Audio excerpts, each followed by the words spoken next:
As much as this is going to annoy the other players that are here, I wanted to do a quick chat about the new speech-to-text feature, which is awesome and critical for VR players.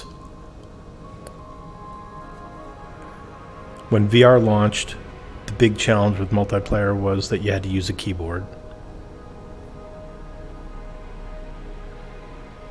With the latest update that came out this week, now you can do automatic speech to text without needing to click anything or hold down any buttons.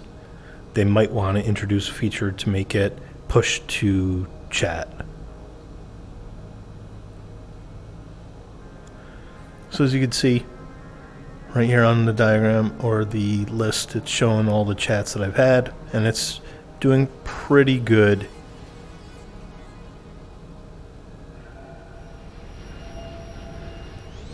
Sometimes it does have some bad text prediction there, but it's pretty good in general. So I think this is going to be revolutionary for the VR players in here, make it very easy for multiplayer to work. And with that, I'm going to stop talking and we're just going to check out. I'm going to go ahead and turn that feature off.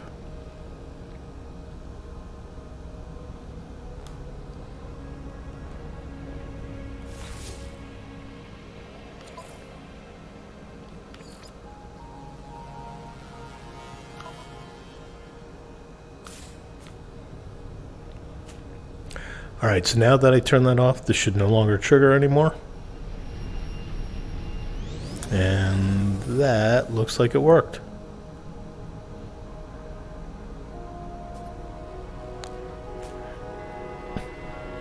So you can tell that via the text that's shown there, they didn't do a perfect job.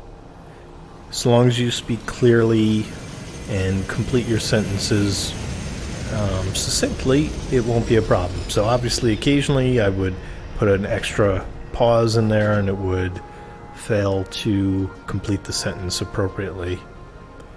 But I think in general it's a great start for allowing VR users to communicate. For this particular game where you have to be friends before you can really use voice chat,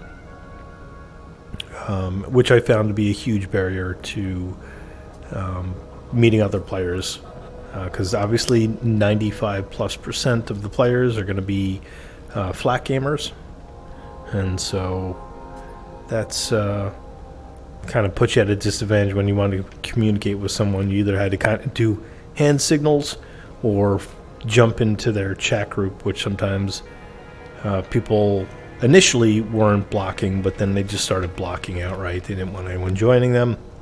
So you literally had no way of communicating with most people other than flipping off your headset and going to a keyboard and typing, which is immersion breaking to say the least.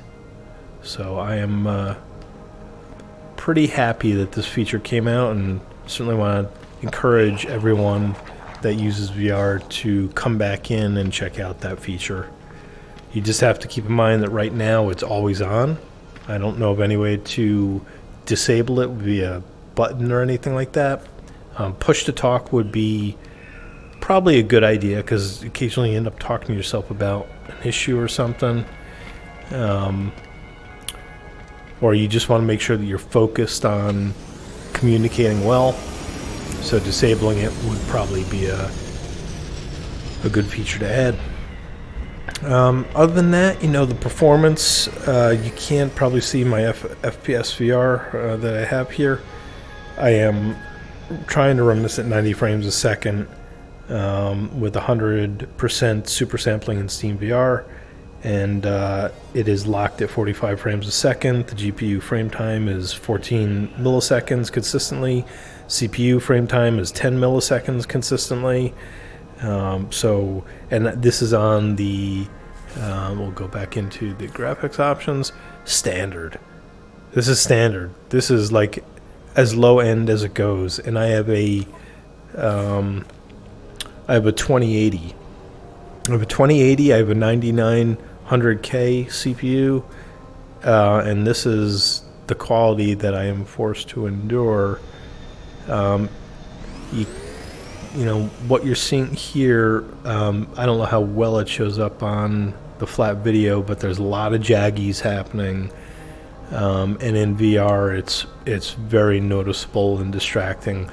This is an issue that only seems to happen when you're inside bases, or obviously here, when you're outside on the planet surface, you notice almost none of this, I think, and it looks pretty solid. I think it just has to do with the sharp contrast that they're using between different elements and all the color changes. So it's just unfortunate that they haven't figured out a way to reduce or eliminate it. I feel like that's the one thing that holds the VR implementation back, is how ugly it looks when you're here in particular, and then also when you're inside your base, like you get the same jaggies on all the surfaces. So hoping to hear Hello Games putting in another effort at some sort of smoothing to improve this this issue, and while we look at my option settings here on anti-aliasing, yes, it's off, but none of the features work very well. They make it super blurry. So if I come over here and we go to the lowest one and I hit apply, yes, it got fewer jaggies, but now it looks pretty blurry, and that is just I got people giving me stuff. I didn't want anything. And it's tritium. Like I could easily get tritium. So yeah, so this one's blurry, and if you just go through all of them, you just find that the quality just isn't there. So we'll do TAA, which is just more intense. At a glance, I don't notice a difference, but it's just, again, it has a very blurry feel, which is disappointing. Stepping it up.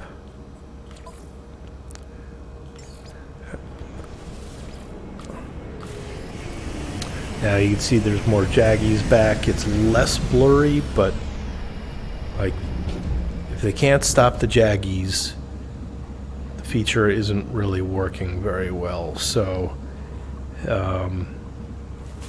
and then if we go to the max option of both of these,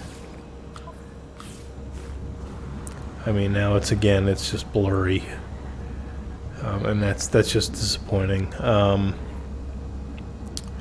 Maybe as, and again, I think this is more visually apparent in VR than it is in 2D. It might have the same exact issue in 2D, but it doesn't look so intense because your head is always doing, and your eyes are always doing these micro movements. And so you literally can't stop all the shimmering from happening in VR. And so I think that's what's making it so abhorrent, is it's just the nature of VR that your head's always on the move. And so, yeah, those are the two things that I just want to kind of give an update on.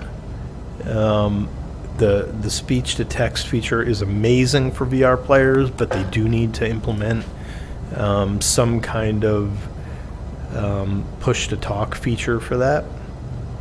I am a little surprised it didn't just come with it. Like in parentheses, hold down A to talk or something like that. That would have been probably the smartest move.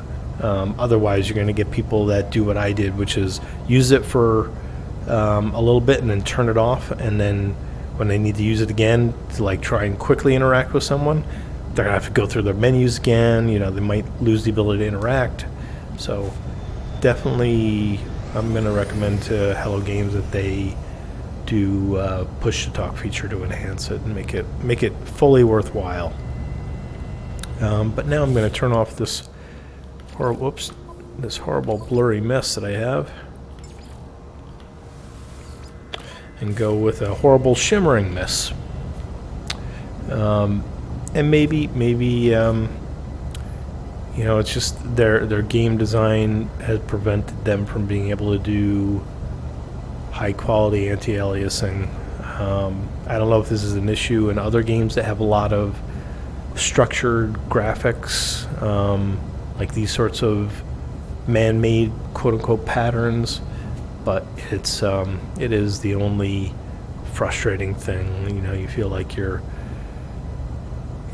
looking through or looking across a desert where there's like the heat is wafting upwards, and it's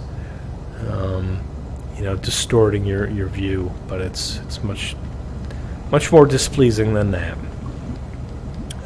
But again, like I said, on planets it looks great, and that's what most people want to do when they're in the game. But I do think stuff like this makes it difficult to showcase the game. When you come here to the multiplayer portal, you're left with a shimmering mess, and that's going to be visible when you're publishing videos or people are watching and be like, wow, this game looks really ugly. Look at all that shimmering. And it's hard to deny that. So hopefully Hello Games can step it up and actually improve this in the future. But I am very pleased that they have the speech-to-text feature now. It's long time coming. It's been several months. I feel like they probably lost a bunch of VR players who struggled to communicate with others, and if this came out with VR, I think VR adoption would have remained higher than it did. So let's wrap it up. So thanks for watching this. If you do like the content, please click like and subscribe and all that stuff. And then I will continue to be making more No Man's Sky videos and live streams and that sort of thing. But for now, the state of the game is constantly evolving, which gives me hope that someday VR will be a gorgeous place to hang out with a bunch of people and have some fun. That's it. Signing off.